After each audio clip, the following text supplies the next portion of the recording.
ৰুদ্ৰকো আপোনালোকে সাঙুৰিবলৈ এৰা নাই এই ভিডিঅ'টোত ৰুদ্ৰ চলচ্চিত্ৰৰ লগত জড়িত মানুহৰ কোনো দুখ নাই ৰুদ্ৰৰ চিনেমাখনৰো কোনো দুখ নাই গতিকে এটা ইমান ধুনীয়া বস্তু ৰাইজে ইমান মৰম দি সেই চলচ্চিত্ৰখনক এখন সফল চলচ্চিত্ৰ কৰিছে সেইটো নষ্ট নকৰিব একদম নকৰিব মই আপোনালোকক অনুৰোধ জনাইছোঁ আৰু শেষত মই ক্ষমা বিচাৰিছোঁ আপোনালোকে যাতে মোক ক্ষমা কৰে আৰু বেয়া মন্তব্য এটা লিখাৰ আগত দুবাৰ ভাবিব আজি দিনটো ধৰি যোৱাকালিও ধৰি যি এটা ভিডিঅ'ই সমগ্ৰ সামাজিক মাধ্যম আৰু লগতে সংবাদ মাধ্যমত চলি আহিছে মোৰ বিৰুদ্ধে যে মই এজন ল'ৰাক 21 বছৰীয়া ল'ৰাক গাড়ীৰে খুন্দিয়াই মই পলায়ন কৰিছোঁ বুলি এইখিনিতে মই কওঁ যে মই প্ৰথম কথা এটাই ক'ম যে মই পলায়ন কৰা নাই কাৰণ সেইদিনাখন ৰাতি কমেও 1টামান বজাত মই মোৰ থিয়েটাৰৰ কেম্পৰ পৰা ঘৰলৈ গৈ আছিলোঁ থিয়েটাৰ যিহেতু এই বছৰ আছোঁ সকলোৱে গম পায় অসমবাসী ৰাইজে গম পায় যে মই এই বছৰ থিয়েটাৰত চুক্তিবদ্ধ হৈ আছোঁ বুলি গতিকে মোৰ থিয়েটাৰৰ ৰিহাৰ্চেল চলি আছে গতিকে থিয়েটাৰ ৰিহাৰ্চেল শেষ কৰি যিহেতু পিছদিনাখন অফ গতিকে মই ৰাতি ঘৰলৈ বুলি গ'লোঁ ঘৰলৈ বুলি যোৱাৰ পিছত মোৰ ঘৰ যিহেতু বামুণী মৈদামত মোৰ দুটা বাট আছে হয়তো জালুকবাৰী মালিগাঁও হৈ মই যাব পাৰোঁ আৰু নতুবা মই হাইৱে হৈ লাল গণেশ বা VIP হৈও যাব পাৰোঁ মই জালুকবাৰীৰ ৰাইট ছাইডটো জালুকবাৰীৰ ছাইডটো মই এইটো কাৰণে নল'লোঁ কাৰণ কিয় সিফালে ব্ৰিজ বনাই আছে কনষ্ট্ৰাকশ্যন চলি আছে গতিকে কনষ্ট্ৰাকশ্যনৰ কাৰণে তেওঁলোকৰ সুবিধাৰ বাবে তেওঁলোকে ৰাস্তাবোৰ কেতিয়াবা ব্লক কৰে আৰু ৰাতি বহুত দেৰি ফচিবলগীয়া হয় আৰু যিহেতু মই নিজে ড্ৰাইভ কৰি গৈ আছিলোঁ মই সেই বাটটো নলৈ মই হাইৱেটো লৈছিলোঁ মই ভাবিলোঁ এই ৰাস্তাটো খোলা হয় মই ঘৰ সোনকালে পামগৈ গতিকে মই সেইফালেদি হাইৱে হৈ মই লাল গণেশ সোমালোঁ আৰু লাল গণেশৰ পৰা মই চাইকেল ৰুট হৈ পেলাই দক্ষিণ গাঁও গৈ আছিলোঁ গৈ থাকোঁতে চাইকেল ৰুট পাৰ হৈয়ে যেতিয়া মই দক্ষিণ গাঁৱৰ ফালে মই টাৰ্ণ ল'লোঁ মোৰ সন্মুখত এখন ট্ৰাক আছিলে আৰু ট্ৰাকখন বেছ ডাঙৰ ট্ৰাক আছিলে সেই ট্ৰাকখনৰ কাৰণে আচলতে ৰাস্তাৰ ইপাৰৰ মানুহ যোন আছে যদি কোনোবা আছে তেওঁলোকে ইটো পাৰ দেখা নাই আৰু ইটো পাৰে যিহেতু মই আছিলোঁ মই সিটো পাৰ দেখা নাই গতিকে ট্ৰাকখনে যেতিয়া ছাইড দিবলৈ ইণ্ডিকেটৰ দিলে মই ৰাইট ছাইডেদি কাটি পেলাই যাবলৈ লওঁতে যিজন ল'ৰা আহত হৈছে তেখেত স্কুটিখন লৈ হঠাৎ ওলাই আহিছিলে গতিকে তেখেতেও মোক দেখা নাই আৰু ময়ো তেখেতক দেখা নাই গতিকে পুলিচে ইনভেষ্টিগেশ্যন কৰাৰ মতে এইটো এটা প্ৰকৃত এক্সিডেণ্ট আৰু এক্সিডেণ্ট কেতিয়াও কোনেও জানি বুজি নকৰে কেতিয়াও নকৰে না মই তেখেতক চিনি পাওঁ না তেখেতে মোক চিনি পায় সেই ৰাতি তেতিয়া বাজিছিলে কমেও 2-3টা বজাত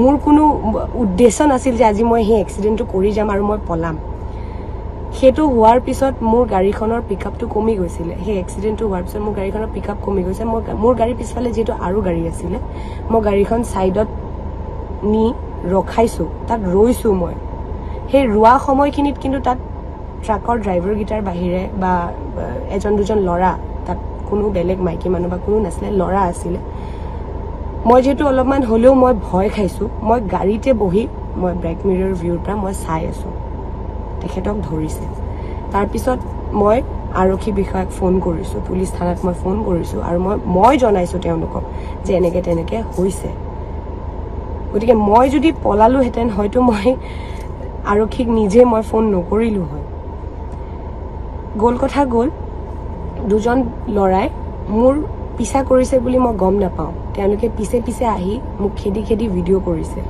ভিডিঅ' কৰি যে মানে মোৰ এনেকুৱা ফিল হৈছিলে যে যদি মই ল'ৰা হ'লেহেঁতেন হয়তো তেওঁলোকে মোক তাত মাৰিবলৈ খেদি অহা নিচিনাকৈ আহিছে মোক তাৰমানে গতিকে এগৰাকী ছোৱালী হৈ মইতো তাত যুঁজিব যাব নোৱাৰোঁ ল'ৰাখিনিৰ মাজত আৰু কোনো ধৰণৰ এইটো যুক্তিসংগত কথাও নহয় যে এজনী ছোৱালীয়ে তেনেকৈ ৰাতি মানে নামি যাব বা ল'ৰাকেইটাৰ মাজত যাব গতিকে মই নগৈ মই ঘৰলৈ গুচি আহিলোঁ গুচি অহাৰ পিছত নেক্সট ডে কিন্তু ৰাতিপুৱাই মই গৈছোঁ মোৰ দেউতাক লৈ দিছপুৰ থানালৈ মই গৈছোঁ মোৰ এক্সিডেণ্ট হোৱা গাড়ীখনো লৈ গৈছোঁ তাত লৈ গৈ তেওঁলোকৰ লগত কথা বতৰা পাতি তেওঁলোকে মোৰ গাড়ীৰ কাগজ পাতি চব জেৰক্স লৈছে, যি ফৰ্মেলিটিজ আছে চব কৰিছে।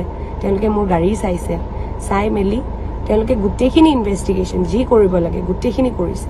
কৰি মেলি তেওঁলোকে এইটোৱে কৈছে যে এইটো এটা এক্সিডেণ্ট, এইটো না আপোনাৰ দুখ আছে না তেখেতৰ দুখ আছে। গতিকে তথাপিও আপোনালোকে মিলামিচি লওক, কথা পাতিব। তেতিয়া মই তেওঁলোকক এটাই কথা কৈছোঁ যে যিহেতু মোৰ গাড়ীৰ লগত তেওঁৰ এক্সিডেণ্ট হৈছে, মোৰ গাড়ীৰো ক্ষতি হৈছে। মোৰ গাড়ী এতিয়া থিয়েটাৰত মই আছোঁ, মোৰ অহা যোৱা খুব অসুবিধা হৈছে, কাৰণ গাড়ীখনৰ তেনেকুৱা এটা অৱস্থা হ'ল। গাড়ীখনৰ বহুতখিনিয়ে ক্ষতি হৈছে। সেই গাড়ীখন বনাবলৈ যাওঁতেও মোৰো খৰচা এটা আছে। তথাপিও তেখেত যিহেতু সৰু ল'ৰা, গতিকে মই তেখেতক কৈছোঁ যে তেখেতক মই সহায় কৰিবলৈ মই আছোঁ। মই এই কথাখিনি মই আৰক্ষী বিষয়াসকলৰ আগত মই কৈ আহিছোঁ। তাৰপিছত মই থানাত সেই গোটেইখিনি কথা পতাৰ পিছত মোৰ গাড়ী NVI কৰিছে, NVI কৰি পেলাই যি ৰিপৰ্ট লাগে ৰিপৰ্ট আহিছে, ৰিপৰ্টৰ মতে তেওঁলোকে গাড়ী মোক চমঝাই দিছে। মই গাড়ী আনি মই গেৰেজত বনাব দিছোঁ।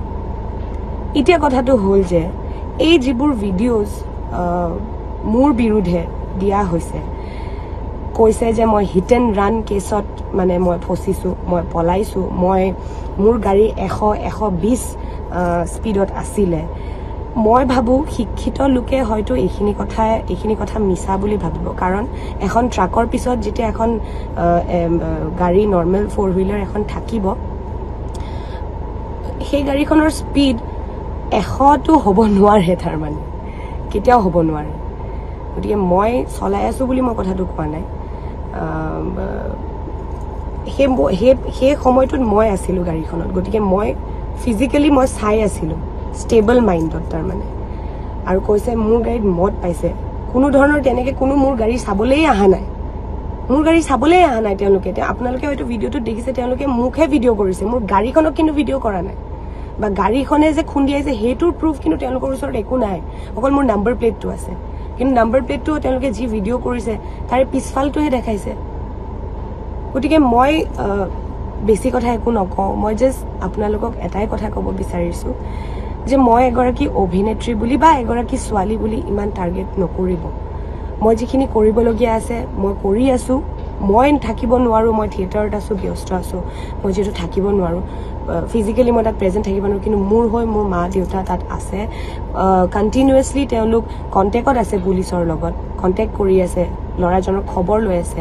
আৰু এটা কথা তেওঁলোকে কৈছে যে মই তেওঁলোকৰ খবৰ লোৱা নাই। মোৰ খবৰ চব আছে, কিন্তু মই খবৰ লৈ আছোঁ। মই সেইটোৱে ক'ব বিচাৰিছোঁ যে আপোনালোকৰ খবৰ মই লৈ আছোঁ, বা তেখেতৰো খবৰ, সেই ভাইটিটোৰ খবৰ মই লৈ আছোঁ। আৰু এগৰাকী শিল্পী হিচাপে মই ৰাইজৰ কেতিয়াও বেয়াটো ভাবিবতো দূৰৰে কথা, কৰাটো দূৰৰে কথা, ভাবিবও নোৱাৰোঁ তাৰমানে। গতিকে মই এটাই এই ভিডিঅ'টোৰ জৰিয়তে মই অনুৰোধ কৰিব বিচাৰিছোঁ যে তেখেতৰ যি সমস্যা হৈছে বা যেনেকুৱা ধৰণৰে তেওঁলোকক মই সহায় কৰিব পাৰোঁ মই কৰিম, কিন্তু এই মিছা এলিগেশ্যনবোৰ নলগাব। বহুত কষ্টৰে আমি এজন শিল্পী হওঁ, বহুত কষ্টৰে আমি মানুহৰ মন জয় কৰোঁ, সেইখিনি নষ্ট নকৰিব। মই সেইটোৱে অনুৰোধ জনাইছোঁ। মোৰ লগতে বহুত কেইখন অনুষ্ঠানো মোৰ লগত জড়িত হৈ থাকে, সেইখিনিত খুব এফেক্ট হয়, বা ময়ো মানসিকভাৱে মই বহুত এফেক্ট হৈছোঁ, ময়ো বহুত কষ্ট পাই আছোঁ। তেখেতেও দুখ পাইছে, ময়ো কিন্তু দুখ নোপোৱাকৈ থকা নাই। মেণ্টেলি ময়ো বহুত আনষ্টেবল হৈ আছোঁ বৰ্তমান। মই কামত মনোযোগ দিব পৰা নাই, কাম কৰিব পৰা নাই। গতিকে এই ভিডিঅ'টোৰ জৰিয়তে মই ক্ষমা বিচাৰিছোঁ মোৰ শুভাকাংক্ষীসকলৰ ওচৰত, যে তেওঁলোকৰ মনত মই আঘাত দিছোঁ। এইটো এটা এক্সিডেণ্ট আছিলে, আৰু এক্সিডেণ্ট কোনেও কেতিয়াও জানি বুজি নকৰে। মোক জনাসকলে তেওঁলোকে জানে যে মই কেনেকুৱা ধৰণৰ ছোৱালী, বা কোনটো পৰ্যায়লৈকে মই কিবা কৰিব পাৰোঁ তেওঁলোকে জানে। আপোনালোকৰ যি মৰম আশীৰ্বাদ মোৰ কাৰণে আছিলে, সেয়া সদায় থাকিব বুলি মই ভাবোঁ।